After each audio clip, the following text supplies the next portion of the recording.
Lors du 6e salon aérien de Fakou, des pilotes belges et néo-zélandais montrent ce dont ils sont capables. La plupart sont des pilotes de premier plan avec des années d'expérience comme pilote de ligne. Mais piloter un avion plus petit avec des moteurs à piston, selon le pilote Ivan Kripner, est 10 fois plus plaisant. Il y a une belle stigmatisation à propos des pilotes de ligne parce que vous avez un joli uniforme, un excellent salaire et vous êtes bien traité.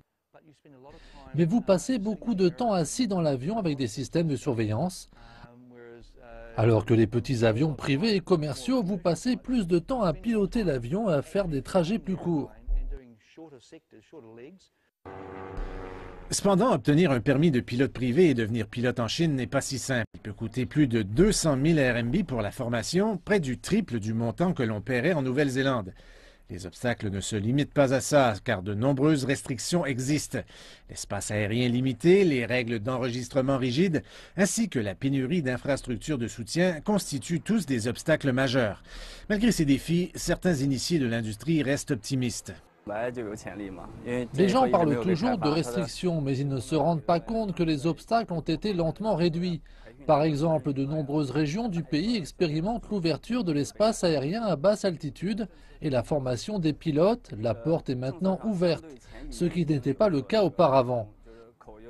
Chaque année, notre académie forme des dizaines de pilotes et ce nombre augmente encore. La Chine prévoit de construire 300 nouveaux aéroports d'aviation générale d'ici 2020, plus que le double du nombre actuel dans le pays.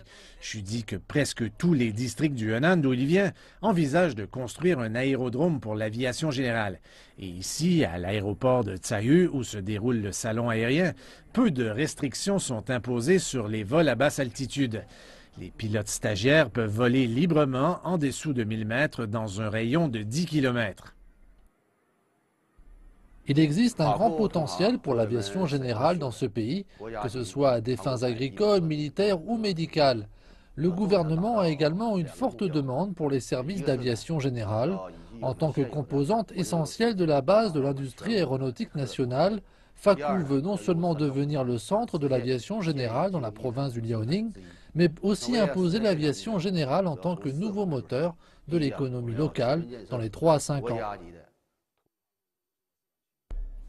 L'aéroport prévoit d'étendre sa piste actuelle pour satisfaire aux exigences de la réglementation de formation pour les pilotes commerciaux, tout en demandant un plus grand espace aérien, tout en devenant le premier espace aérien du pays pour les drones.